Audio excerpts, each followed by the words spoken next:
Bonjour et bienvenue dans la Fabrique des Solitaires, le podcast qui explore les coulisses du programme Skipper Massif.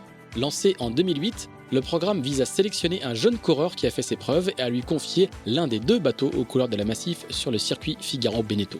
Avec un objectif, progresser et viser la performance dans le championnat de France élite course au large. 10 marins, parmi lesquels François Gabard, Charlie Dalin ou Johan Richomme, sont passés par le programme et le prochain lauréat sera désigné fin octobre à l'issue d'un processus de sélection rigoureux. Nous sommes partis à leur rencontre pour qu'ils nous racontent leurs années Skipper Massif et qu'ils nous expliquent comment ils ont grandi et progressé grâce à ce programme. Bienvenue donc dans la Fabrique des Solitaires, une série en 5 épisodes produite par Tip & Shaft Studio pour Skipper Massif.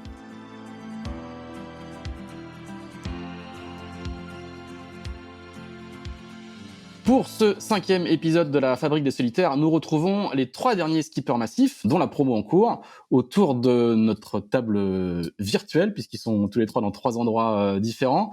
Nous avons donc, par ordre d'ancienneté, Martin Lepape, qui a été skipper massif en 2017 et en 2018. Salut Martin. Salut. Nous avons ensuite Pierre Quiroga, le représentant du sud de la France, qui lui est encore skipper massif depuis 2019. C'est bien ça. Salut Pierre. Salut. Et nous avons le petit dernier qui est arrivé en 2020, qui est Erwan Le Draoulec. Salut Erwan, est-ce que tu nous entends ? Hello, ouais, je t'entends très bien. Merci à tous les 3 de venir sur ce 5e épisode de la Fabrique des Solitaires. Vous avez tous les 3 parcours très différents avant d'arriver dans le programme Skipper Massif. Je voudrais savoir un petit peu quelle perception vous avez du programme et qu'est-ce qui vous a poussé à candidater quand on est... Alors Martin, toi tu as un parcours dans la planche à voile d'abord, dans le J80 ensuite. Tu as fait un petit peu de Figaro avant de tenter le concours. Erwan, tu viens de la Mini, t'es un vainqueur de la Mini Transat. Pierre, t'as fait plein de bateaux différents et pas mal de voiles légères. Qu'est-ce qui fait qu'on se porte candidat à un concours comme celui-là ? C'est un passage obligatoire quand on veut accélérer en Figaro. C'est la grande école qu'on tente après quelques années d'université. Expliquez-nous un petit peu la perception que vous aviez du programme au moment où vous êtes candidat. On va commencer avec le plus ancien, avec Martin. Doyen. Le doyen. le doyen de cette partie, quoi. C'est ça. Ouais. Non, moi je voyais ça plutôt comme un objectif en soi. C'est un peu le Graal quand on voit les skippers qui sont passés dans le programme avant nous. On se dit gagner cette sélection, voilà, ça fait partie du parcours pour aller vers le Vendée Globe et tout ça. Donc c'est pour ça que je pense qu'on va en reparler après, mais ça met tout de suite un petit peu de pression, et encore plus quand on le gagne. Ouais, le poids des anciens, c'est-à-dire tu rentres dans les bureaux, il y a les cadres avec tous les anciens, comme dans les banques avec tous les anciens directeurs. Mais c'est exactement ça en plus. Donc c'est vrai que voilà, ça met inconsciemment, tout le monde nous prévient en disant attention, voilà, c'est pas une fin en soi, c'est un objectif, c'est une étape d'un long parcours. Donc te mets pas trop de pression. Bon non, je me mets pas de pression. Un petit peu quand même. Et Pierre, toi qui n'a pas été formé en Bretagne et ne connaissait pas aussi bien la Bretagne que Martin. Alors Martin, en plus, on va préciser, c'était quand même le fils du prof, quoi. Hein. Il y avait quand même ce paramètre-là qu'il faut quand même. Je suis désolé, Martin, qu'il faut quand même ressouligner, parce que ton père était juste au mois de juin dernier le directeur du pôle de Port-la-Forêt. Toi, Pierre, quelle perception t'avais de ce programme-là vu de ton sud? Moi, c'est vrai que c'est la perception assez différente de celle de Martin. J'étais loin, assez isolé. Dans le sud, on n'a pas cette fibre course au large qui existe. Mais par contre, c'était un moyen formidable de continuer à faire ce que je découvrais et ce que j'aimais faire, c'était de la course au large. Commencé en 2016 et arrivé en 2019, j'étais un peu sur une balançoire à dire soit je continue, soit j'arrête, parce que j'avais un diplôme en poche et qu'il fallait soit que pour payer facture travailler dans un bureau avec un costard et une cravate dans une grande tour célèbre de Marseille, soit réussir à trouver par moi-même les moyens de financer mon futur projet. Et donc Massif, c'était le projet idéal, et en plus, comme dit Martin, c'était le projet idéal de l'élite de la course au large. Donc rentrer là-dedans, ça faisait rentrer 1 au pôle Finistère, 2 dans l'élite de la course au large. Donc ça présentait pas mal d'avantages, mais c'est vrai j'avais peut-être moins de pression que Martin à ma sélection, et puis je l'avais déjà faite une première fois contre Martin d'ailleurs, avant de réussir à ma 2e sélection. T'es le premier justement marin qui ne soit pas issu de l'Atlantique, puisqu'il y a Gérald Véniard qui lui est Rochelais. Ce type de programme dans les jeunes qui essayent d'émerger dans le monde de la course au large, en Méditerranée, c'est connu, c'est lointain. Ça représente quoi? Ouais, c'est connu. Bah, il y a François quand même qui a un parcours assez similaire parce qu'il était au pôle France à Marseille, C'est vrai. par lequel je Il suis est passé charentais, aussi. mais il a été formé en Méditerranée.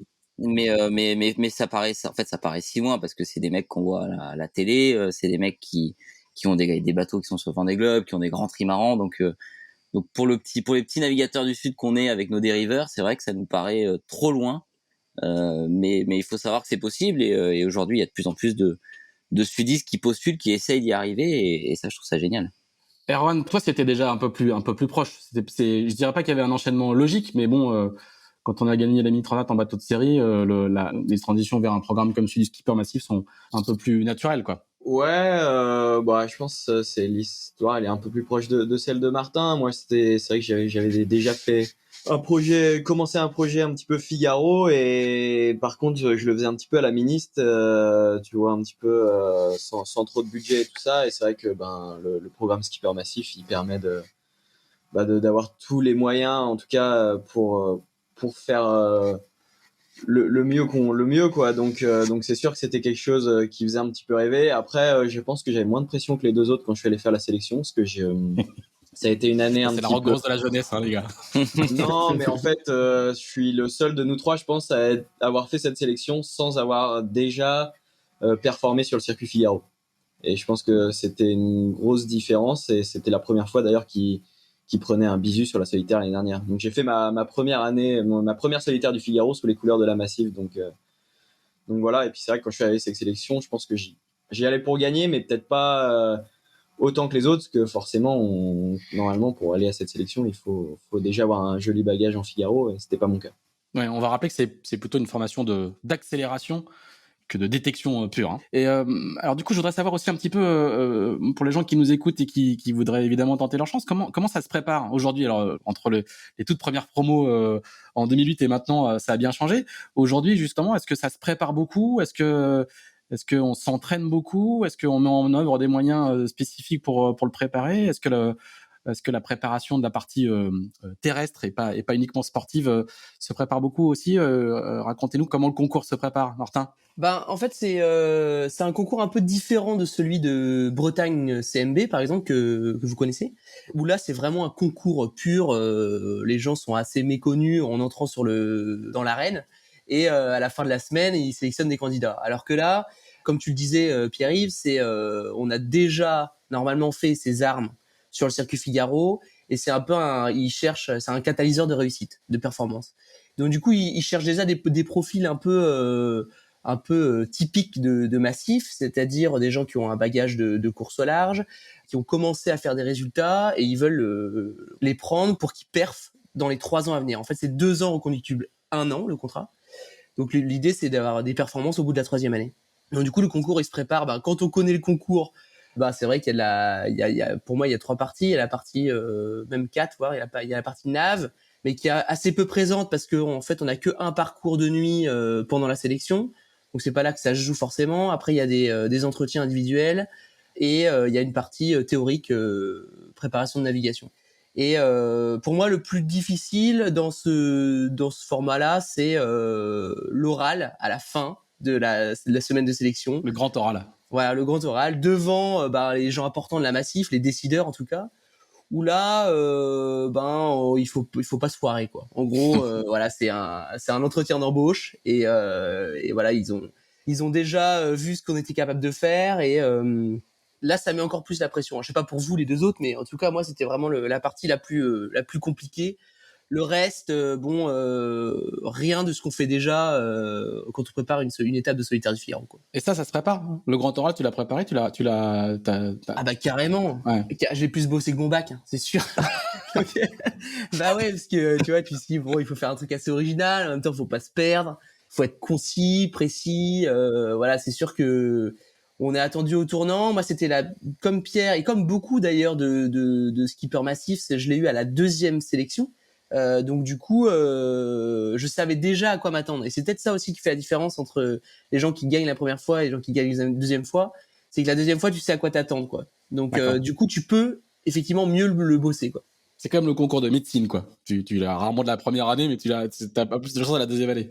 Voilà, Pierre, c'est ça. toi, t'avais fait comment? T'avais fait des fiches, t'avais tout bien révisé, t'avais appelé les anciens pour savoir comment on faisait? Écoute, moi première fois que je fais la sélection donc contre Martin et c'est vrai que j'ai cette image où on fait une traversée du chenal du Port-la-Forêt à la nage et après on devait partir en running et on arrive de l'autre côté à peu près en même temps même si Martin était déjà un peu devant et là il enlève sa combi, il avait déjà le short, il avait la combi de triathlon, il avait déjà le short et les chaussures prêtes alors que moi j'avais tout à enlever, j'avais le caleçon à remettre avec le short par-dessus et je perdais un temps fou et je me suis dit putain je me suis peut-être pas préparé comme ils se sont préparés les autres et c'est vrai que pour la deuxième sélection j'avais mis l'accent vachement sur le physique, j'avais bien préparé la partie physique et la partie météo parce que je tombais contre des mecs qui géraient bien. Pour la partie orale, c'est vrai que j'ai la chance d'avoir fait une école de commerce, donc avec beaucoup d'oral et je pense que ça a un peu aidé. Ça m'a vachement soulagé dans la préparation de cette partie qui est, comme disait Martin, la plus importante, hein, le grand oral devant les décideurs. Faut convaincre, hein, tu joues 3 ans de ta prochaine vie, donc faut être bon à un moment T pendant 10 minutes, 10-20 minutes. Et c'est vrai que moi j'ai pris beaucoup d'expérience de la première sélection pour la deuxième et arriver avec moins de stress sur cette deuxième pour être pour être clair dans ce que tu veux présenter, pour être clair dans ce que tu veux dire avec je serai performant avec vous de cette façon-là en présentant un projet et ça je pense qu'effectivement une première sélection d'essai t'aide vachement à arriver plus serein à la deuxième quoi.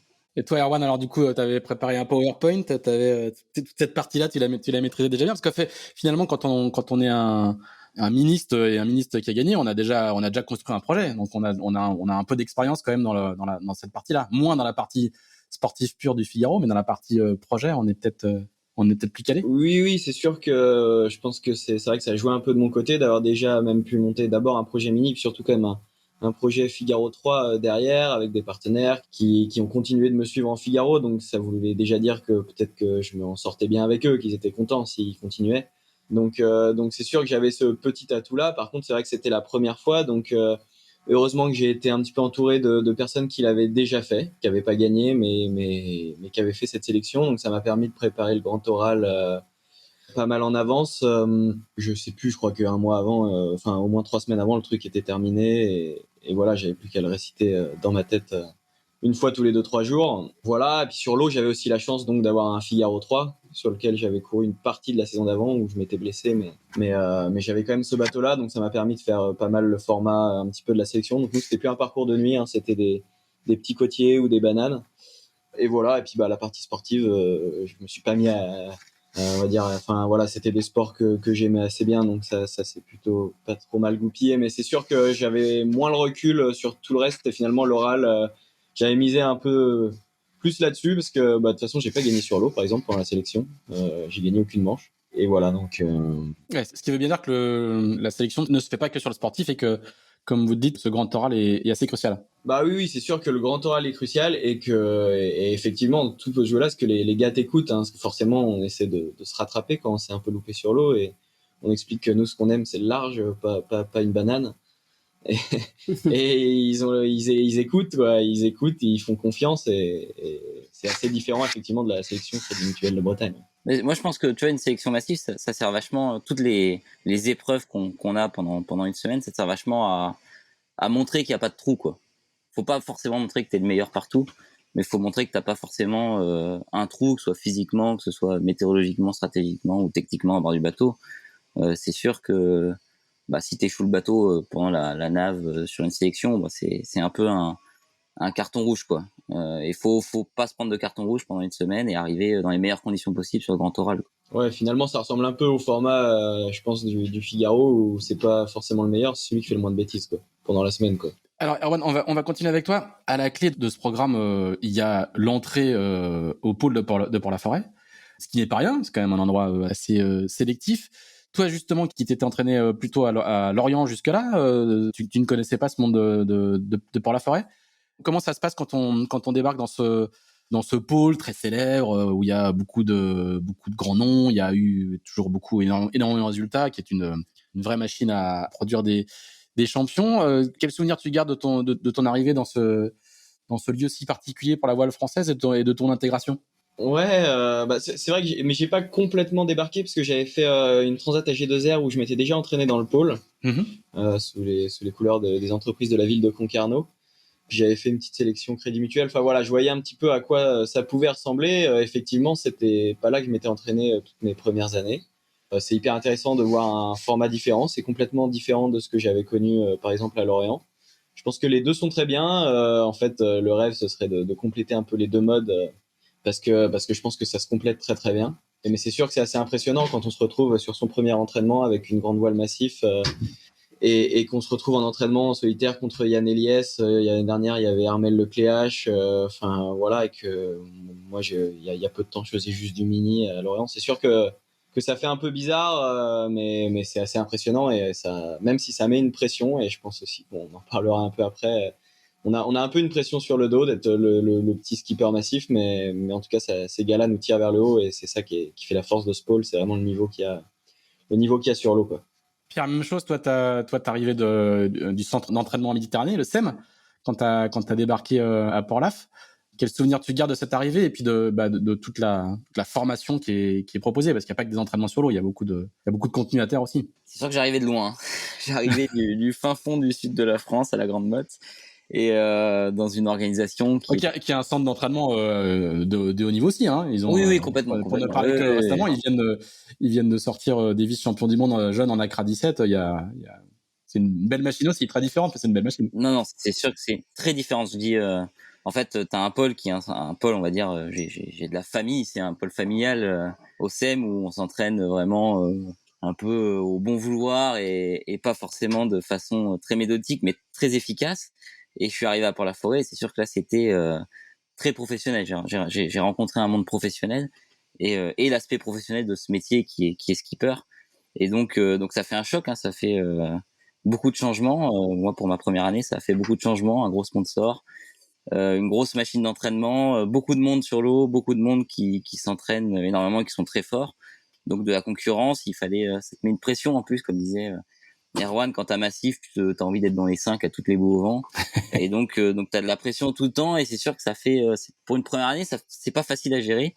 Et je pense qu'on en reparlera plus tard, mais les premières années sont vraiment difficiles à encaisser. Et moi, ça a fait, comme je te dis, ça fait un gros changement. Tu découvres la vie professionnelle de skipper, et ça, c'est hyper intéressant et indispensable pour la suite de ta carrière. Le skipper massif, c'est aussi, comme disait Martin, c'est un tremplin pour la suite, pour monter des plus gros projets. Et c'est indispensable d'avoir l'aspect professionnel dans une structure. Alors Martin, toi, t'es pas un enfant du pôle, mais enfin tu le connaissais forcément mieux que les autres. Une petite question peut-être un petit peu plus précise, quand on y est intégré comme en tant que skipper massif, qu'est-ce qui change par rapport à la position d'être un skipper lambda ou un marin qui est intégré temporairement au pôle? C'est quoi le changement de statut qui accompagne le fait d'être skipper massif quand on entre au pôle de Port-la-Forêt? Il y a cette pression qu'évoquent Erwan et Pierre aussi. Ouais, alors c'est vrai que moi j'avais la double pression. J'étais le fils du Dirlo et j'étais nouveau skipper massif. Donc tu te dis, bon, les gens vont m'attendre il faut faire dans les 3 à la bouée, même pas dans les 5, il faut faire dans les 3 à la bouée. Faire les 3 à la bouée. Et bon, c'est avec du recul, c'est complètement idiot de penser comme ça parce qu'au final, je pense que les gens s'en foutent un petit peu. Et puis, ça fait pas avancer plus vite. Donc, du coup, c'est sûr que mon statut était particulier. J'ai mis du temps à l'accepter, du temps aussi à me dédouaner de tout ça. Mais quelque part, t'es quand même fier. T'es hyper fier de gagner la Massif parce que tu dis, ouais, putain, les gens qui sont passés par là avant moi, ils ont fait des trucs extraordinaires et moi je suis là, donc quelque part j'ai quand même réussi. J'ai réussi à gagner le concours. Donc ça te donne une certaine légitimité. Donc à la fois, c'est un sentiment partagé entre la pression et la fierté, mais ce qui est sûr, c'est que gagner la Massif, ça te fait pas, c'est pas automatique de gagner des courses, quoi. Il y a un long processus autour de ça et c'est vrai qu'il faut, et parfois, malheureusement, on met plus d'un an à comprendre les rouages de cette grosse machine qui est Massif aussi, comprendre comment le projet fonctionne, c'est très différent de ce qu'on a pu faire quand on a monté nos projets avant de gagner Massif. Et donc du coup, ça fait beaucoup de choses, comme disait Pierre tout à l'heure et Erwan aussi, ça fait beaucoup de choses à intégrer en plus de la pression. Donc c'est compliqué, mais quand on lève la tête et qu'on voit Massif dans la voile, on peut pas s'empêcher de dire qu'on est fier et qu'on a fait quelque chose de bien, quoi. Alors justement sur cette partie un peu apprentissage, à la fois l'apprentissage du fonctionnement avec le partenaire, on va y revenir, l'apprentissage d'un projet. Sur la partie apprentissage, il y a aussi toute la partie apprentissage technique.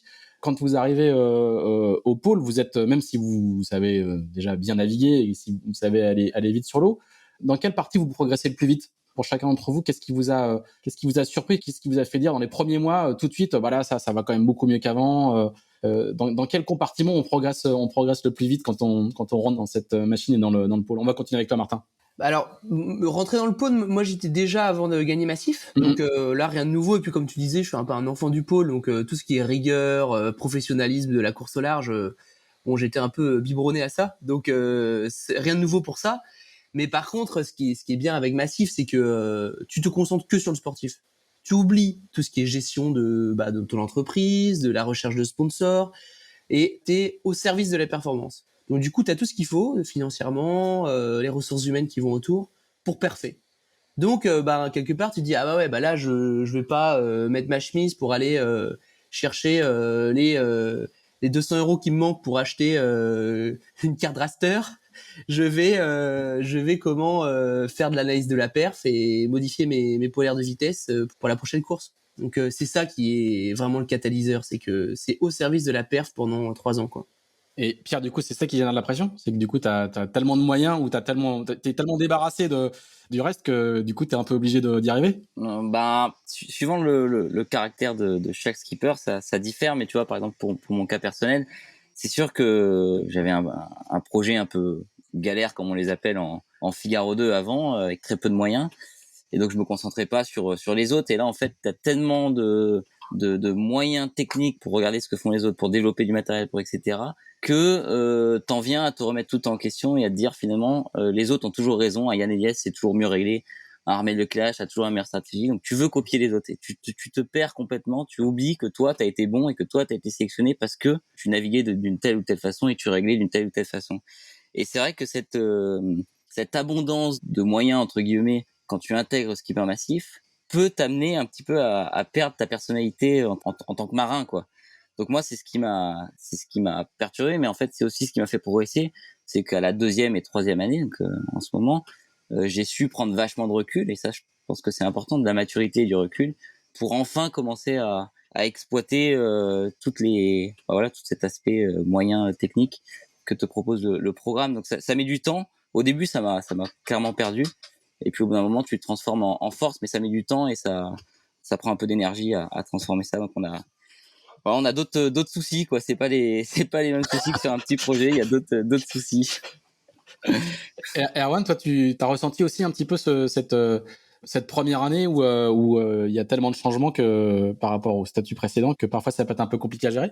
Bah, c'est sûr que j'ai pas fait la première année enfin, je pense que de toute façon nous trois on n'a pas fait la première année chez Massif qu'on aurait voulu, je crois, hein. Mais c'est vrai que moi je suis arrivé, c'était ma première solitaire, on arrive sous les couleurs de la Massif, on a plein de monde pour nous aider et tout ça, donc déjà peut-être que j'avais encore moins de recul que les autres, et du coup je me suis dit bon, comment ils ont fait avant moi, parce que c'est vrai que comme disait Martin tout à l'heure, quand on se retrouve skipper Massif et qu'on regarde les noms qu'il y a eu avant, on se dit que va pas falloir être trop mauvais, quoi, parce que c'est pas loin de tous être des superstars de la voile aujourd'hui, quoi.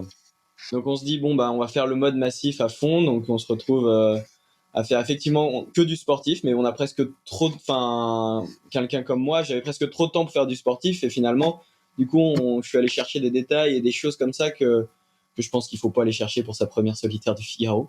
Je me suis un peu perdu et tout ça, donc finalement, c'est vrai qu'il faut voir les moyens qu'on nous donne, mais il faut savoir aussi les utiliser dans son sens un petit peu, quoi. C'est ça qui était pas facile sur ma première année, et effectivement, du coup, on se met une plus grosse pression parce qu'on a que le sportif à gérer, donc on a écrit Massif dans la grande voile, donc on se dit il va falloir être très très bon dès la première année, et puis finalement, comme dit Pierre aussi, si on s'est retrouvé là, c'est qu'on devait pas trop mal se débrouiller avant, et peut-être qu'on avait trouvé une ou deux recettes qui nous convenaient mieux.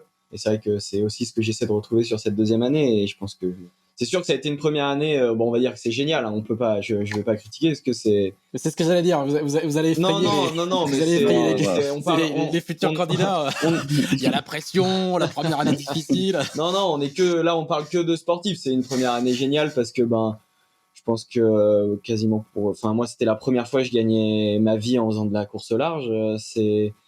on apprend plein de choses, on a des nouveaux problèmes, comme dit Pierre, mais je pense que c'est des problèmes qui se rapprochent plus des projets qu'on aimerait tous faire après.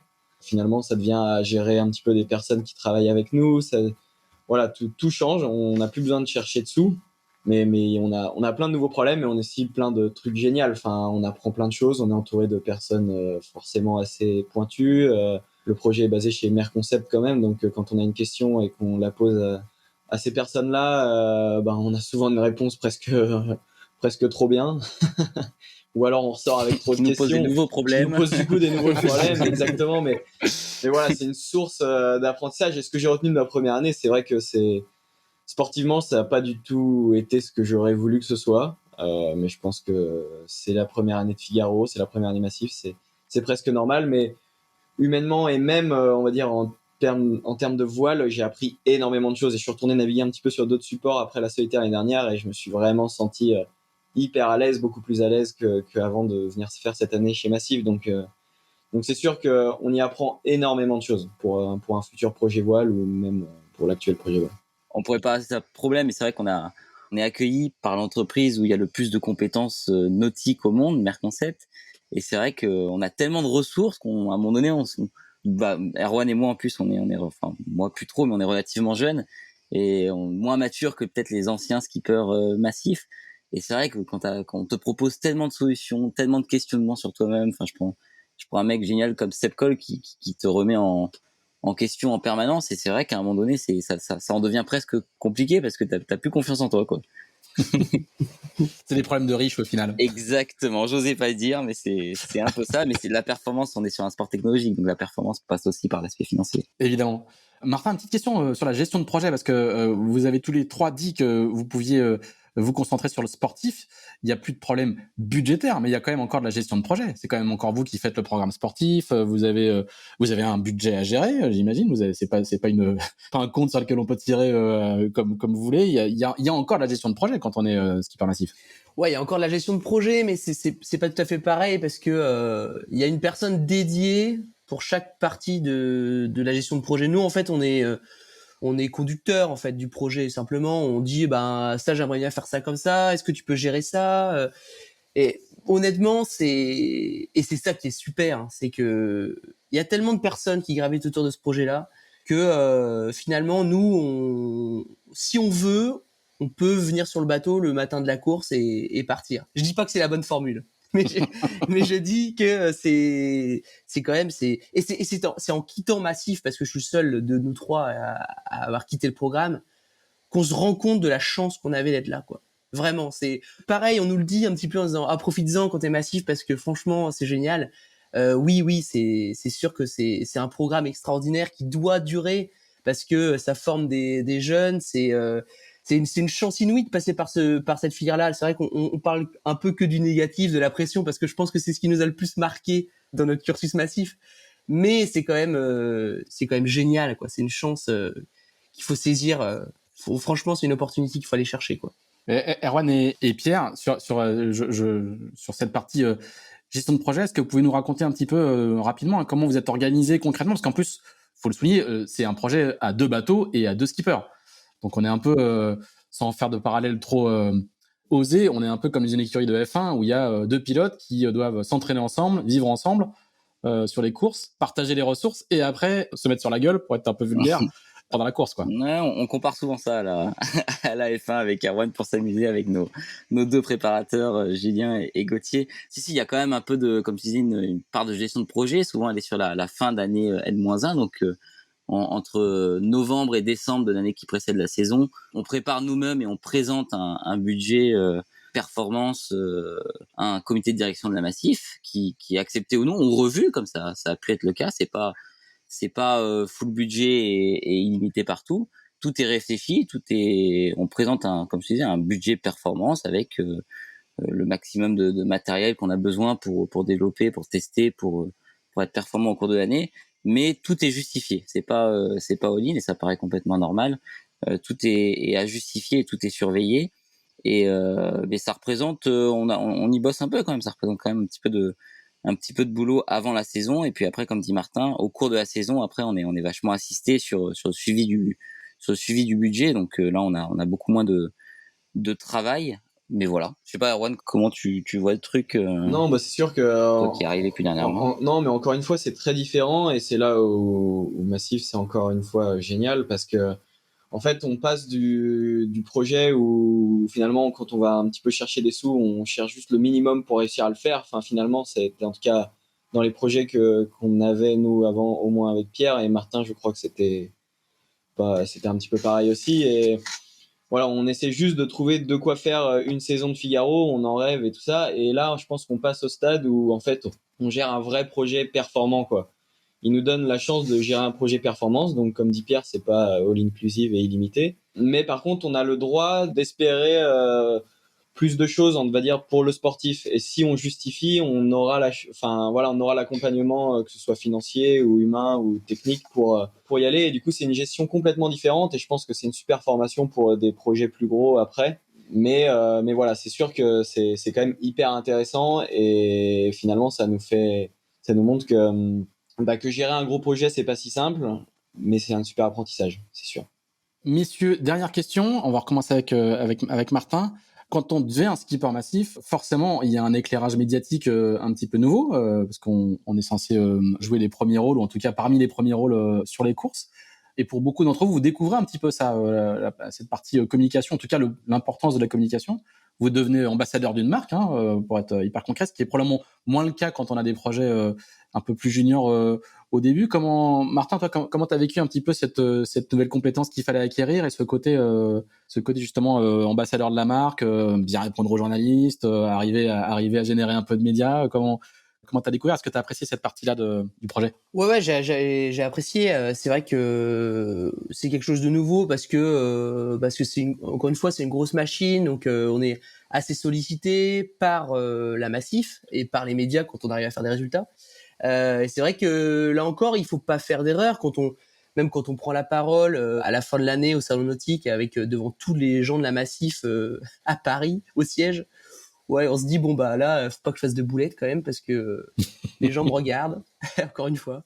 Mais ça se passe super bien et on a eu la chance de bosser avec des attachés de presse, des agences de com qui ont fait super bien leur taf et là encore c'est un apprentissage énorme pour la suite parce que le fait d'être représentant d'une marque comme Massif, ça donne quand même une certaine légitimité face à un sponsor qui veut t'engager après quoi. Disant bah ouais, t'es ambassadeur de Massif, bon, ça veut dire que t'as pas fait d'erreur et que t'es capable quand même de parler aux médias et de renvoyer une bonne image de la marque. Et ça, je pense que c'est important et c'est en ça que Massif est encore une fois une bonne école. Pierre, toi, t'as découvert ça aussi un petit peu? Ouais, moi j'ai adoré cette partie communication, bah, tu sais, côté méditerranéen, grande gueule, etc. Moi j'aime beaucoup, j'en ai fait. Ils t'ont pris pour ça, tu sais, hein. Exactement, ils m'ont pris pour ça. Mais non, j'aime beaucoup, j'ai beaucoup aimé avoir des échanges avec des collaborateurs de la Massif, avec la direction, avec les journalistes aussi, raconter un peu comme on fait là, raconter un peu notre histoire au sein d'un programme professionnel. Et ça a été c'est un des meilleurs aspects pour moi du programme. C'est vrai que tu vois, on a une attachée de presse à l'année qui nous gère des interviews, qui nous gère des présentations, qui s'occupe vraiment de nous. Et ça, c'est un des aspects vraiment agréables que j'avais pas avant quand j'étais tout seul dans mon projet. Tu répondais à un journaliste parce que tu avais gagné une course ou tu avais fait un podium, mais tu n'avais jamais d'à côté. Et là, on a une vie médiatique qui est assez animée tout au long de l'année. Et ça, c'est quand même de un, positif pour la suite de notre carrière, de deux, positif pour la marque Massif. Et puis pour nous, ça nous maintient dans le bain parce que c'est vrai que quand t'as pas répondu à une interview pendant quasiment 6 mois et puis d'un coup on te demande alors tu dois répondre à une question à l'arrivée d'une course, c'est vrai que des fois t'es un peu chamboulé. Là, on est un peu en continu dans l'exercice et je trouve que c'est vachement formateur. Erwan, quand t'as gagné la Mini Transat, t'as fait un petit peu de médias, mais c'était peut-être pas comparable, ou est-ce que toi, du coup, quand t'es arrivé, t'avais déjà cette expérience-là? Oh non, c'est pas vraiment comparable, hein. J'ai été un peu surpris et c'était du média pas géré, mais c'était très sympa pendant la Mini Transat. Là, au contraire, c'est comme dit Pierre, un petit peu quelque chose, encore une fois, une expérience vraiment géniale parce que finalement, le métier de coureur au large aujourd'hui, c'est d'être communicant aussi. C'est une énorme partie de notre métier et c'est hyper bien de se rendre compte que la communication, ça peut être une grosse machine. Effectivement, chez nous, c'est une grosse machine. Il y a une agence, il y a une attachée de presse. Et donc, forcément, on en fait plus, on apprend à en faire plus. On comprend aussi comment peut marcher un petit peu la machine communication.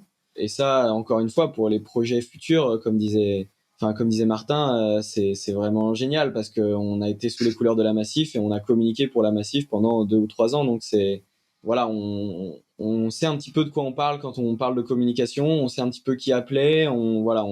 C'est vraiment une superbe école. Et puis au-delà de ça, c'est vrai que c'est hyper intéressant et hyper agréable de valoriser notre projet et la marque Massif. Très bien. Eh ben, messieurs, merci bien. On a compris donc que vous aviez un petit peu la pression. Enfin, Martin moins maintenant, mais en tout cas, vous l'avez eu ou vous l'avez encore pour ceux qui sont sous les couleurs du skipper Massif. Du coup, on va vous souhaiter quand même une bonne continuation pour la suite de la saison et les quelques échéances qui vous attendent et pas des moindres. Merci à tous les trois d'avoir participé à ce 5e et dernier épisode de la Fabrique des Solitaires. Et puis, à bientôt sur l'eau. Salut. À plus. Merci, Ciao. salut. Merci, salut.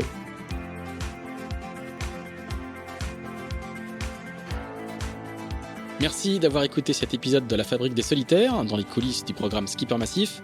Si vous souhaitez candidater à la sélection, vous avez jusqu'au 30 septembre minuit pour envoyer votre dossier. Toutes les infos sont disponibles sur le site internet massifcourselarge, toutattaché.com.